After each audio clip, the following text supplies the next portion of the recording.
los que nos quedamos, quiero invitarles a que abran sus Biblias en el libro de Éxodo, capítulo 17. Éxodo capítulo 17, versículos del 8 al 16. Seguimos con nuestra serie en el libro de Éxodo, la esclavitud a la libertad. Y este es el mensaje número 17, que se llama Lucha y Victoria. No son los nombres de dos mujeres. Lucha y victoria. El libro de Éxodo lo podemos dividir en dos partes. Éxodo capítulo del 1 hasta el capítulo 18 es la parte de la salvación. Y Éxodo capítulo 19 hasta que termina es la parte de la entrega de la ley de Dios. Ya eres un pueblo salvado. Vive como un pueblo salvado. Hechos capítulo 17, versículos del 8 al 16. Esta es la palabra de Dios. Los amalecitas vinieron a Refidim y atacaron a los israelitas. Entonces Moisés le ordenó a Josué: escoge algunos de nuestros hombres y sal a combatir a los amalecitas. Mañana yo estaré en la cima de la colina con la vara de Dios en la mano. Josué siguió las órdenes de Moisés y les presentó batalla a los amalecitas.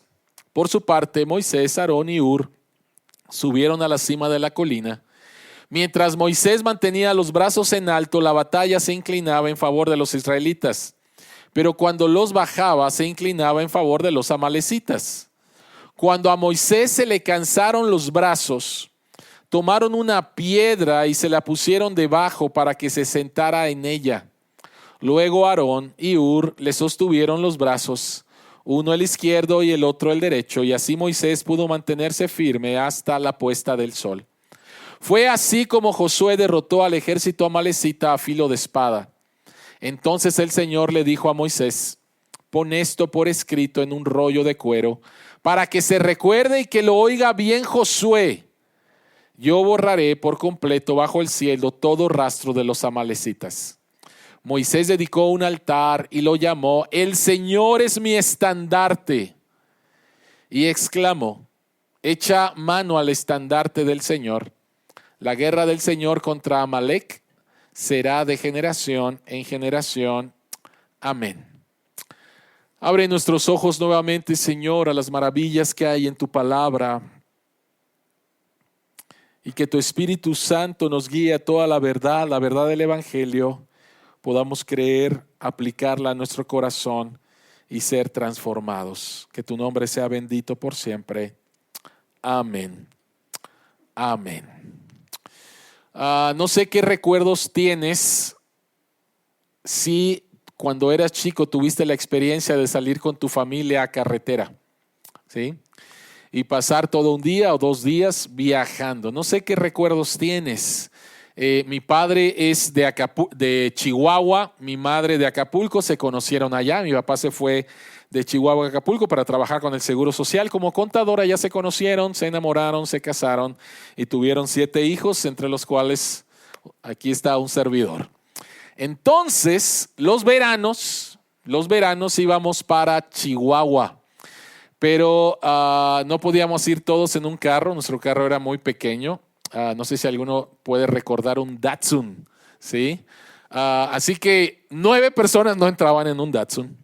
Así que mi mamá junto con los más chicos se iban en avión y todos los demás nos íbamos en el carro con papá, cuando todavía no estaba la autopista del Sol.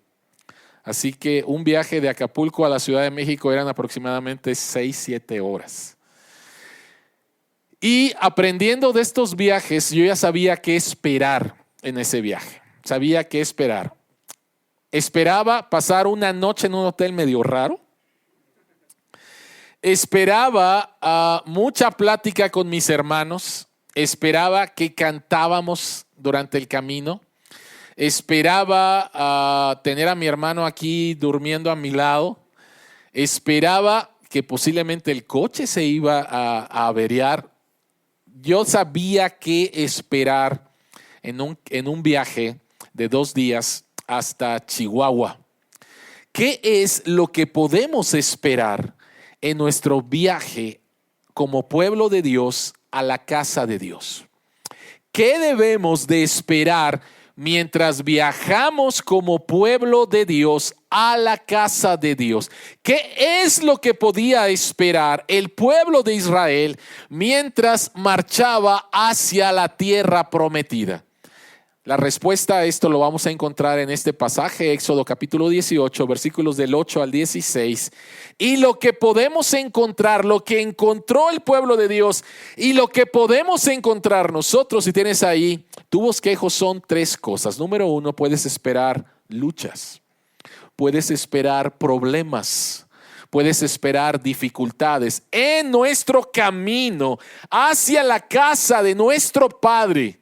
Podemos esperar luchas. Número 2, podemos esperar también que te apoyes, descanses y dependas de la provisión de Dios. Y número 3, puedes esperar encontrar lugares para adorar a Dios. Entonces, ¿qué debemos de esperar mientras viajamos como pueblo de Dios hacia la casa de Dios, a la casa de nuestro Padre?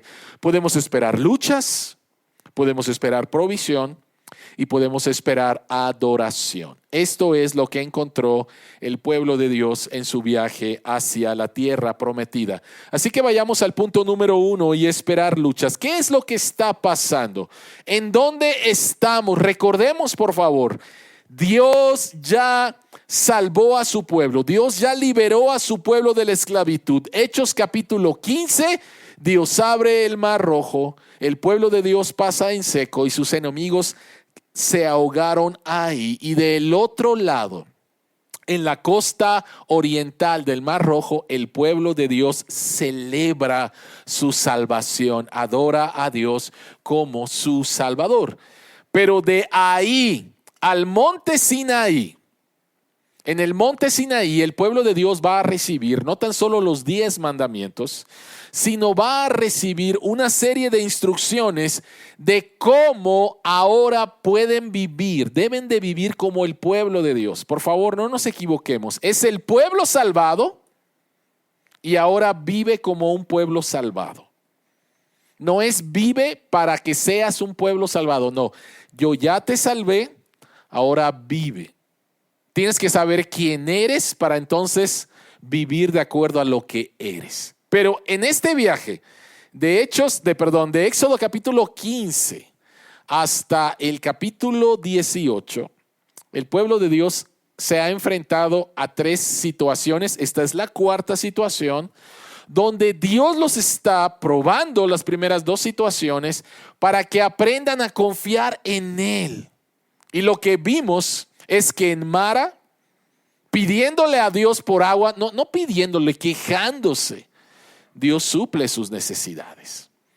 Después, cuando tenían hambre y tenían sed, Dios suple sus necesidades. Y la semana pasada hablamos del incidente en Masá, donde nuevamente el pueblo de Dios, al ver su necesidad, de una manera muy sencilla, pudieron haber ido con Moisés diciéndole: Moisés, tenemos esta necesidad, ¿puedes convocar una reunión de oración?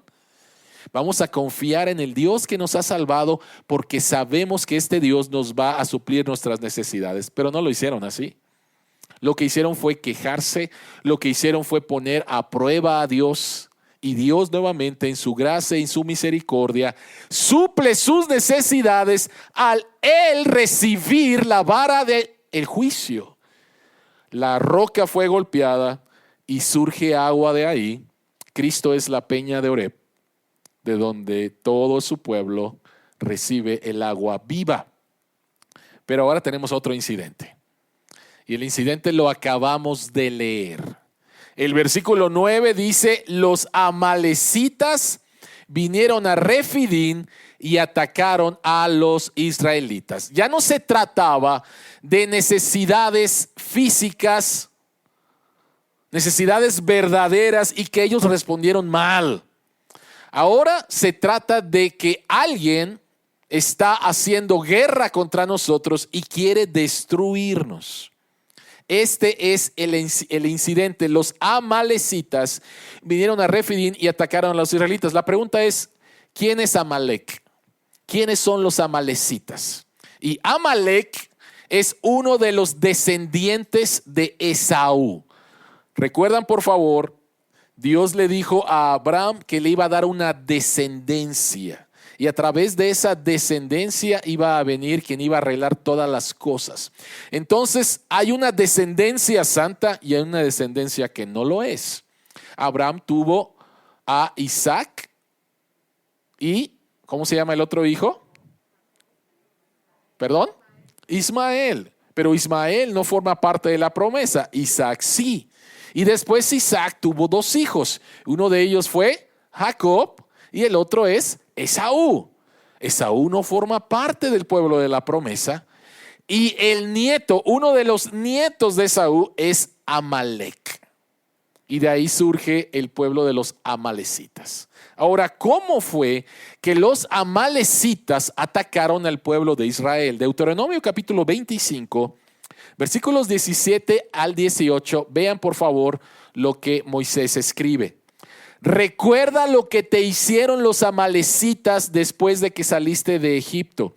Cuando estabas cansado y fatigado, salieron a tu encuentro y atacaron por la espalda a todos los rezagados. No tuvieron temor de Dios. Entonces los amalecitas no es que se presentan de frente para una batalla. Los amalecitas atacan al pueblo de Dios y atacan a los más débiles. Atacan a los que están rezagados. Y los atacaron a la mala. Es interesante que dice, no tuvieron temor de Dios. Entonces, ¿qué podemos esperar mientras vamos de camino en nuestra jornada a la casa del Padre? Lo mismo que les pasó al pueblo de Israel. Que los enemigos del pueblo de Dios los van a atacar. Ahora, ¿cuáles son los enemigos del pueblo de Dios actual? ¿Cuáles son los enemigos del pueblo de Dios actual? Bueno, la palabra nos enseña en Primera de Juan, pero en todas las escrituras, que tenemos tres enemigos y puedes esperar que ellos te ataquen porque no tienen temor de Dios. Satanás no tiene temor de Dios, el mundo no tiene temor de Dios y la carne o nuestra antigua naturaleza no tiene temor de Dios. Entonces, mientras vamos en nuestro camino, en nuestra jornada, ya hemos sido salvados, todavía no hemos llegado a la casa del Padre, que es una de las cosas que podemos esperar, son luchas en la vida cristiana contra estos tres enemigos: Satanás, el mundo, y cuando hablo acerca del mundo, estoy hablando de la manera contraria, los valores contrarios a Dios. El mundo te invita todos los días, piensa como yo, vive de acuerdo a mis valores. Y es una lucha porque es atractivo. Pero el tercer enemigo, tenemos un enemigo dentro de nosotros mismos. Hemos recibido una nueva naturaleza, pero todavía hay pecado remanente que se revela contra Dios. Estos tres enemigos no tienen temor de Dios y es una lucha continua. Es muy interesante que esta situación con Amalec, que empezó aquí en Éxodo, continúa por varios años en las Escrituras. Continúa en la conquista de la tierra prometida. Continúa cuando ya hay un reinado, Israel se establece y Dios le manda a Saúl a que vaya y haga guerra contra Amalec. Saúl no lo hace de la mejor manera, pero es muy interesante todavía que en el exilio el pueblo de Dios fue exiliado por Dios mismo y está en Babilonia. Babilonia cayó, ahora están los persas y entonces llegamos al libro de Esther.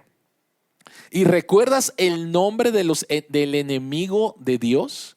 Quien por ser la mano derecha del rey Asuero firmó un decreto, el cual fue aprobado para que en un día acabaran con todo el pueblo de Israel. ¿Recuerdas el nombre de esta persona?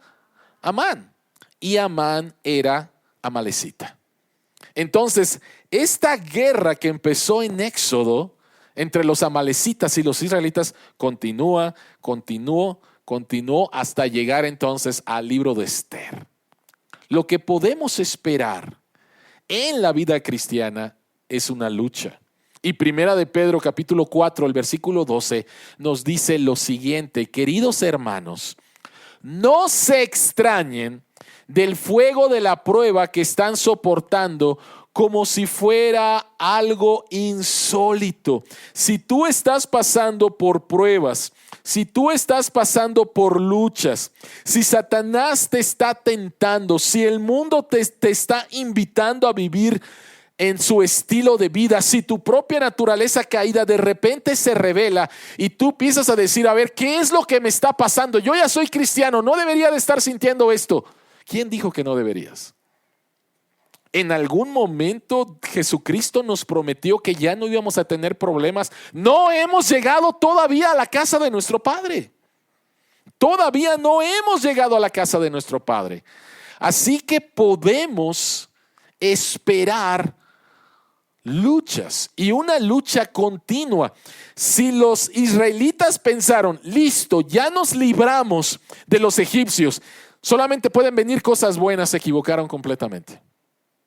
Se equivocaron completamente. Todavía no habían llegado a la tierra prometida y tú y yo todavía no hemos llegado a la casa de nuestro Padre.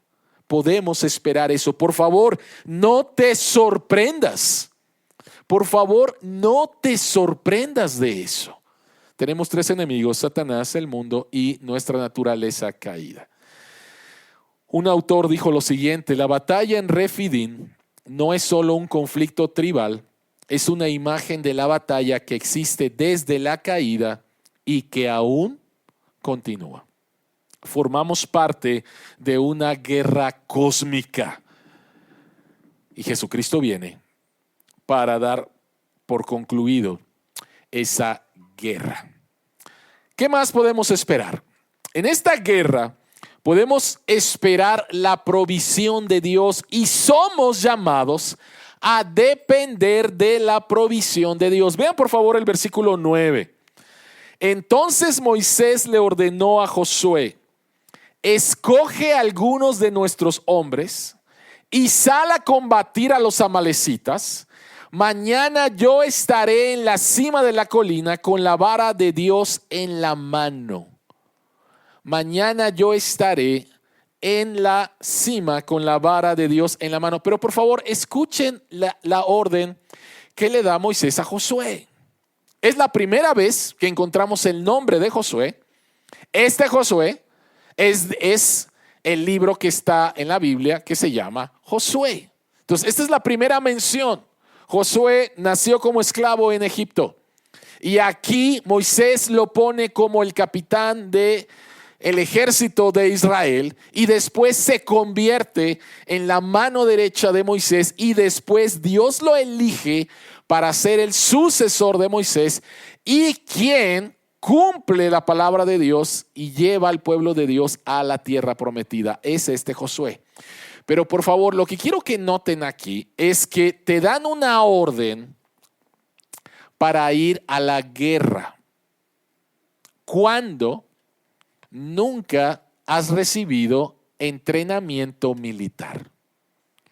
Y el pueblo que vas a llevar para hacer la guerra tampoco.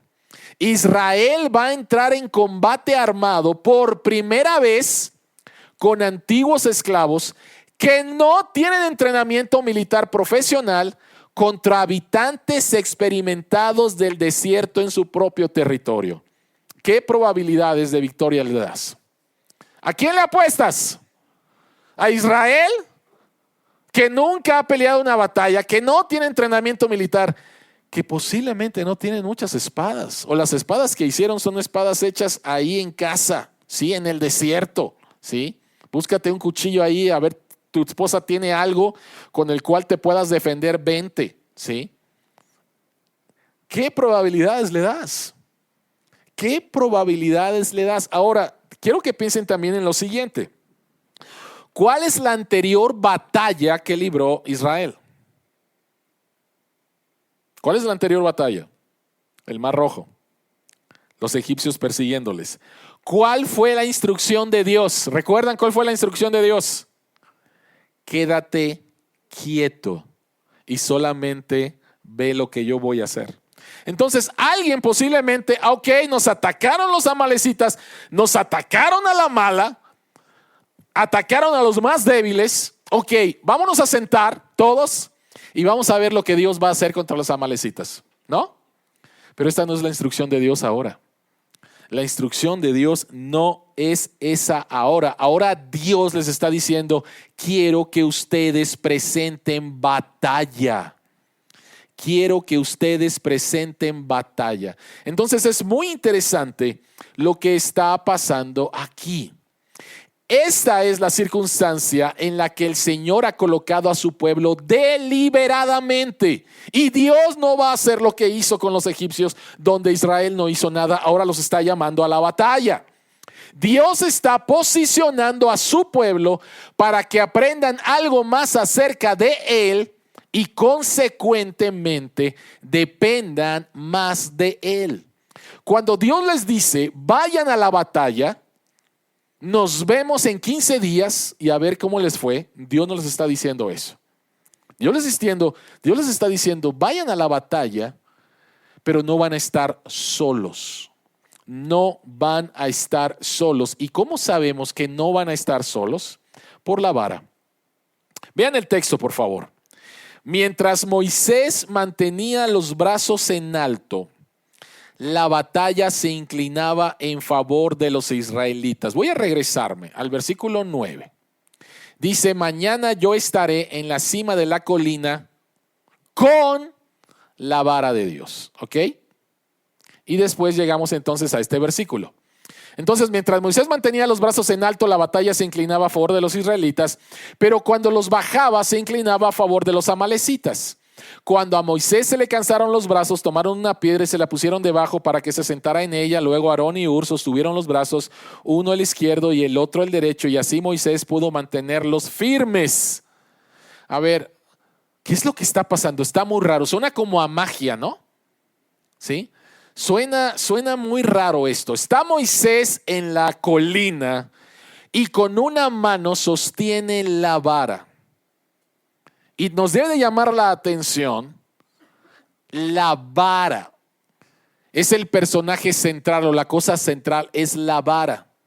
Pero de repente a Moisés se le empieza a cansar los brazos y cuando empieza a bajar los brazos, el pueblo de Dios empieza a ser derrotado. Y cuando sube los brazos, el pueblo de Dios está ganando la batalla. ¿No suena esto un poco raro? ¿Sí? ¿No suena así como magia, como un poder mágico, la vara? ¿Qué es lo que está pasando? ¿Cómo podemos interpretar este texto? Y lo podemos interpretar de una manera sencilla porque la Biblia se interpreta a sí misma. Debemos de notar que el denominador común entre esta historia y la historia anterior es la vara de Dios. Hechos capítulo 17, del 1 al 7, ¿qué es lo que le dice Dios a Moisés? Toma la vara y golpea la roca. A eso hablamos la semana pasada, ¿lo recuerdan? Y ahora, del 8 al 16, nuevamente está Moisés y está con la vara de Dios. Entonces nos debe de llamar la atención la vara de Dios. La vara está central, que Moisés ha sido sacado del fragor de la batalla a la cima de la colina para que la vara misma se convierta en el centro de atención de Israel, ¿no? De repente alguien pueda pensar, de repente yo me estaba imaginando a la vara como la espada de los Jedi, ¿no? Saca Moisés la vara, ¿no?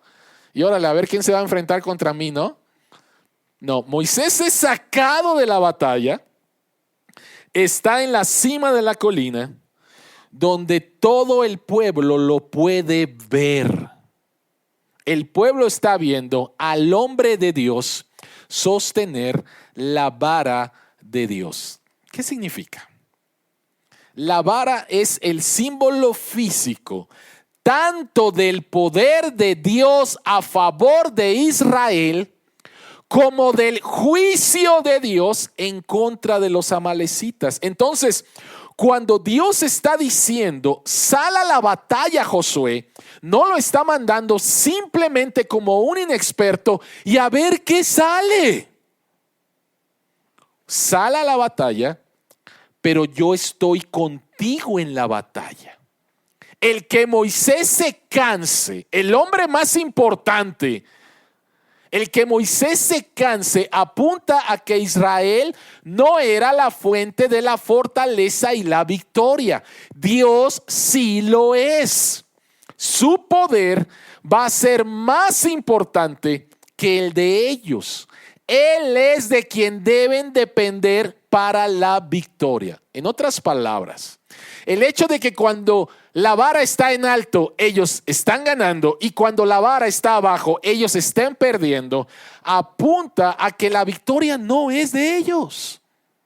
Apunta a que ellos no están solos, no están indefensos. Es Dios quien está con ellos y ellos deben de depender de la provisión de Dios. Ellos tienen que estar viendo, o sea, Moisés estaba en un lugar visible.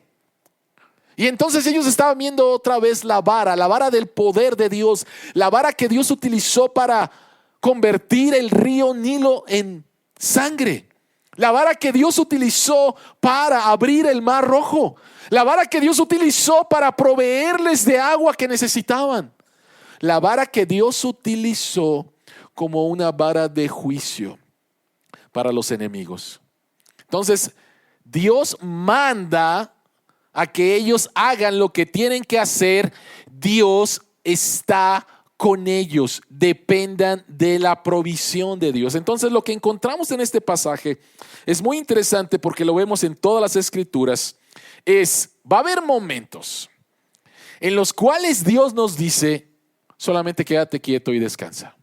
Estad quietos y conoced que yo soy Jehová, dice uno de los salmos. Estad quietos. No tenemos que hacer absolutamente nada, sino simplemente ver qué es lo que nuestro Dios soberano, que nos ama, está haciendo en medio de nuestras batallas y en medio de nuestras luchas. Pero va a haber momentos en los cuales Dios nos dice, quiero que tú hagas algo. Pero cuando Dios nos dice, quiero que tú hagas algo otra vez, no es simplemente nosotros solitos. Quiero que tú hagas algo dependiendo de mi provisión, porque al final se trata de eso. Se trata de que aprendamos a confiar en Dios en todas las circunstancias. Es lo que Dios está tratando de hacer. El mandato que Dios le dio a Faraón fue, deja libre a mi pueblo para que me adore. Y Dios está buscando, Dios está formando un pueblo que le adore, pero no podemos adorar a Dios si no confiamos en Dios. Y a través de estos eventos en el desierto, entre el Mar Rojo y el Monte Sinaí, Dios está enseñando a su pueblo a confiar en Él, y el pueblo de Dios no ha respondido bien. Pero en esta ocasión responde bien, porque ellos están en la batalla, viendo la vara de Dios, sabiendo otra vez que al final se trata del poder de Dios a favor de ellos y del juicio de Dios contra los enemigos. Es interesante que nuestros tres enemigos, Satanás, el mundo y la carne, fueron vencidos por Cristo en la cruz.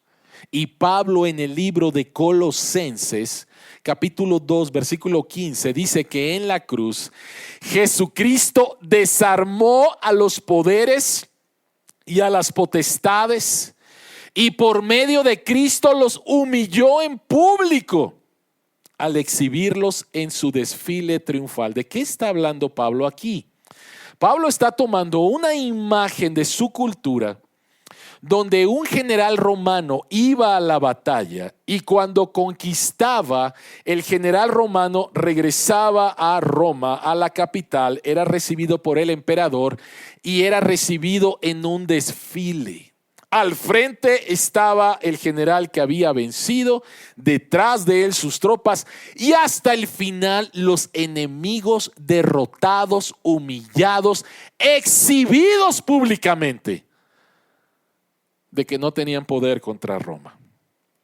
Esta imagen la toma Pablo y habla acerca de lo que pasó en la cruz.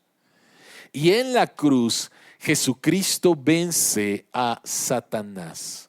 En la cruz Jesucristo vence a la muerte. Hablamos de eso hace algunas semanas. En la cruz Jesucristo vence el sistema de este mundo. En la cruz Jesucristo vence al pecado. Su victoria es ahora nuestra victoria.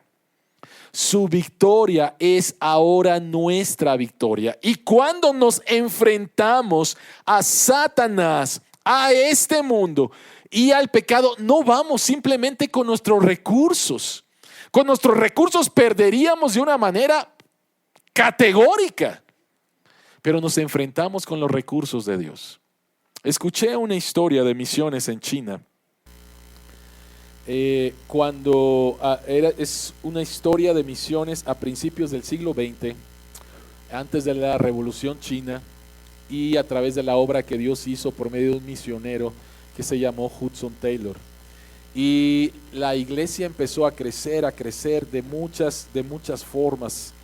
Y se cuenta la historia de un pastor que se llamaba Tse Lin, y este pastor le habían traído varios casos de personas que estaban endemoniadas, y él, con una autoridad que Dios le había delegado, había echado fuera a estos demonios de estas personas de acuerdo a lo que nos enseñan las escrituras. Pero hay el caso, sucedió en una ocasión que unas personas vienen a buscar a este pastor y no lo encuentran. El hijo es quien lo recibe y el hijo les pregunta qué es lo que está pasando, por qué están buscando a su padre, y les dicen, bueno, es que tenemos unas personas endemoniadas. Y entonces el niño dijo, mi papá no está, pero yo sé lo que ha hecho mi papá. Yo sé lo que ha hecho mi papá, que en el nombre de Jesús fuera. Así que yo les quiero acompañar. Y esa persona así como que pues eres un niño. Pero el niño dijo, es que yo sé lo que ha hecho mi papá y en el nombre de Jesús. Y entonces estas personas llevan a este niño y este niño se enfrenta a estos endemoniados en el nombre de Jesús fuera. Y en el nombre de Jesús salieron. ¿De quién es el poder? No del niño. El poder es de quien los venció en la cruz. ¿Recuerdan ustedes en el libro de Hechos a unos exorcistas judíos que no podían sacar un demonio y que decían, en el nombre de Jesús, quien predica Pablo, te echamos fuera? Y los demonios le dicen, yo sé quién es Pablo, yo sé quién es Jesús, yo no sé quién eres tú, vámonos. Y les puso una golpiza, ¿sí? No se trata otra vez de nuestras propias fuerzas. ¿Por qué estas personas no pudieron echar fuera demonios? Porque no eran cristianos, punto, ¿sí? Entonces no se trata de nuestras fuerzas, no se trata de nuestra capacidad, se trata nuevamente de lo que Dios ha hecho. Y con respecto al pecado, en la cruz Cristo derrotó al pecado y nos ha dado libertad de la pena, del poder y de la presencia del pecado en un futuro. De la pena pasado, del poder presente y de la presencia en un futuro.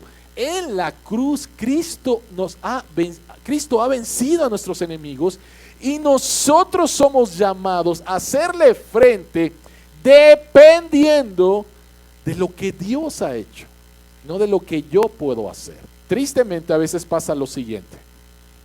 C.S. Lewis escribe lo siguiente en uno de sus libros. Dice, consideramos a Dios como un aviador considera su paracaídas.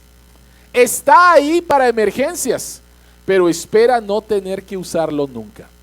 Muchos cristianos ven así a Dios, simplemente como alguien más que nos va a ayudar. Pero me puede ayudar el dinero, me pueden ayudar mis amigos, me pueden ayudar acá, me puede ayudar acá. Y cuando ya nadie me puede ayudar, entonces sí recurro a Dios. Y esto es completamente equivocado.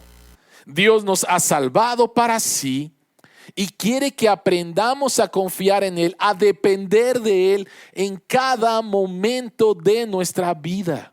Dios no es nuestro copiloto. Dios no es un libro más de autoayuda.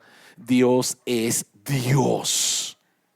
Y cuando Él nos manda a la batalla, Él nos manda para que dependamos completamente de sus recursos. Y todas las situaciones en nuestra vida, no hay ninguna situación en nuestra vida cristiana, mientras vamos caminando a la casa de nuestro Padre, que Dios no tenga la respuesta, que Dios no sea la respuesta.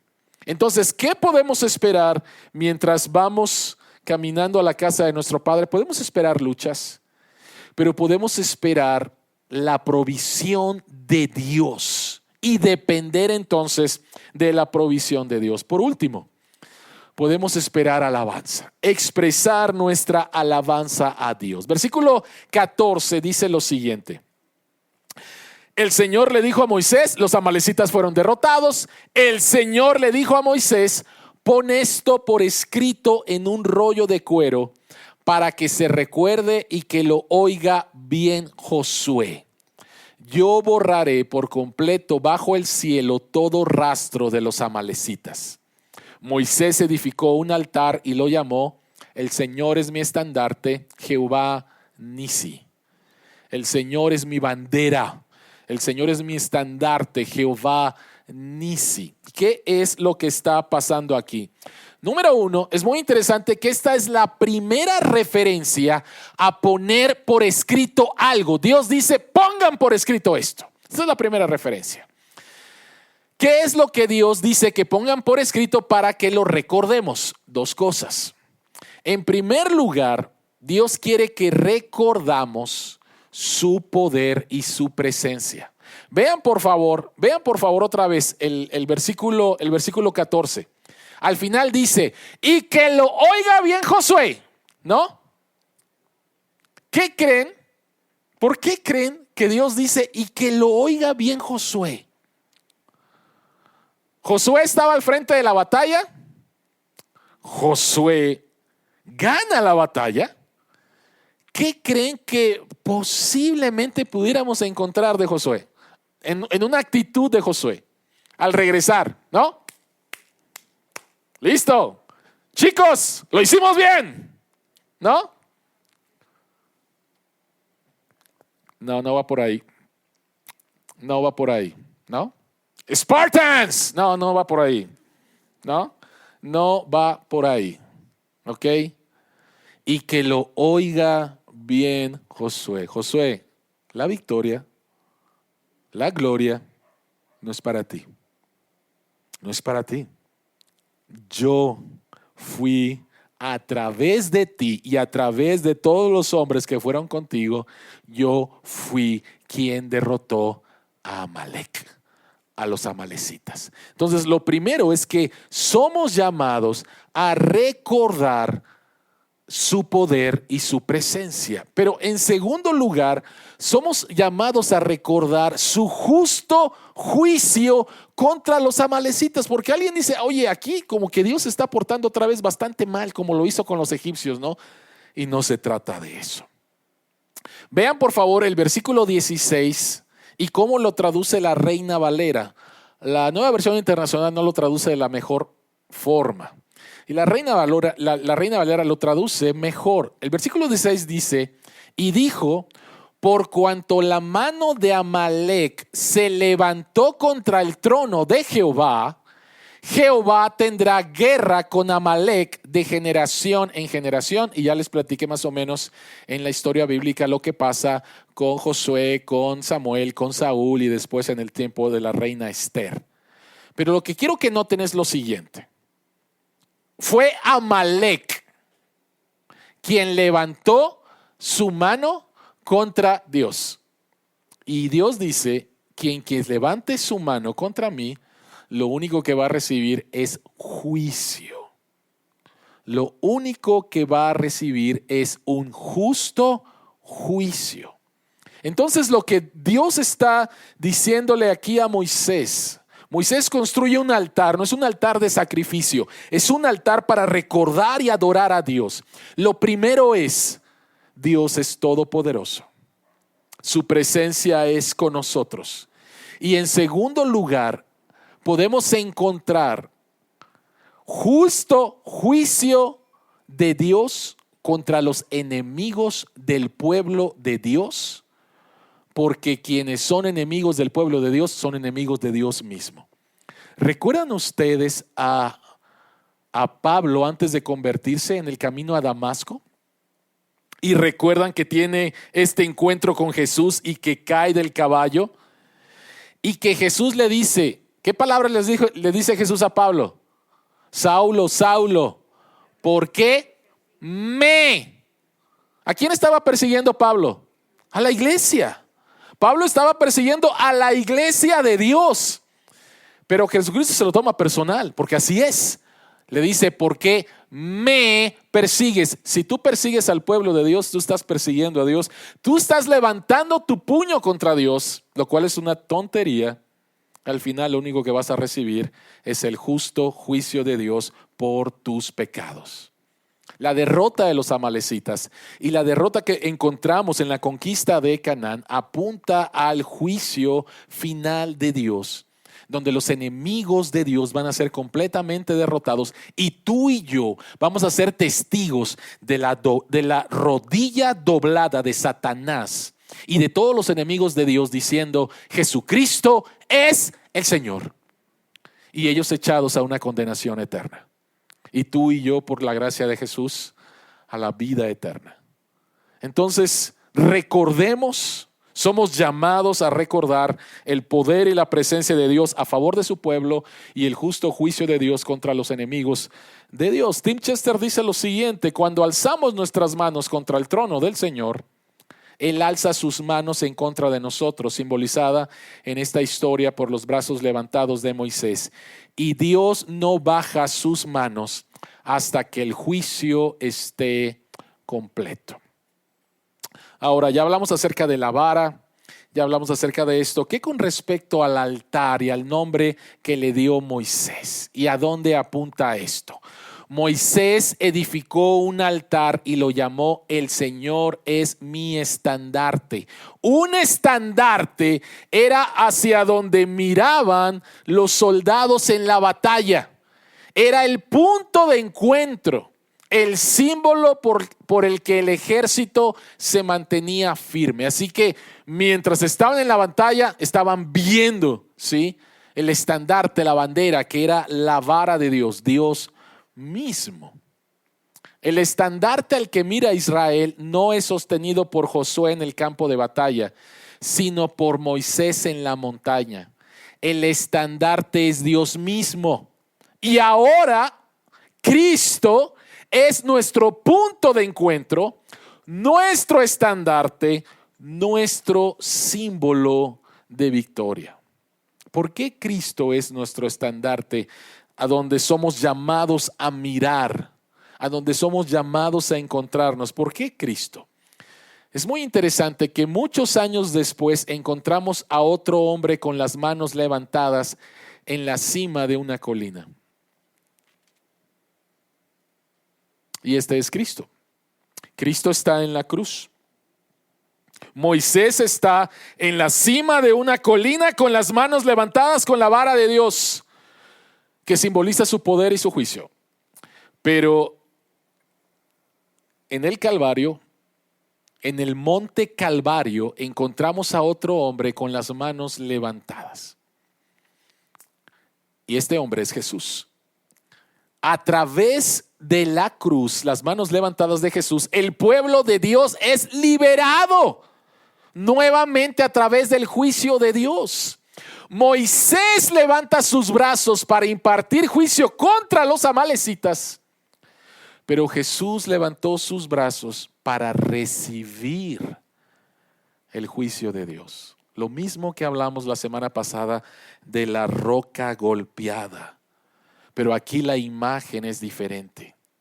Moisés impartiendo juicio contra los enemigos de Dios, Jesucristo con las manos levantadas recibiendo el juicio que merecía el pueblo de Dios.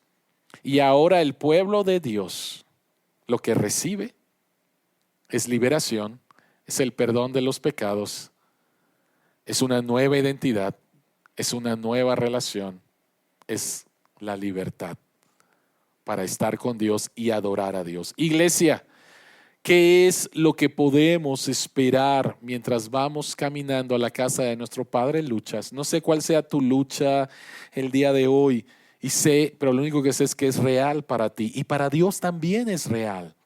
Pero en esa lucha lo que puedes esperar y debes de buscar y debes de depender es en la providencia de Dios, en la provisión que Dios ya te dio, para que en el momento en el cual la crees y la vives, puedas decir: Dios es mi estandarte, Cristo es mi estandarte, y para Él sea toda la gloria.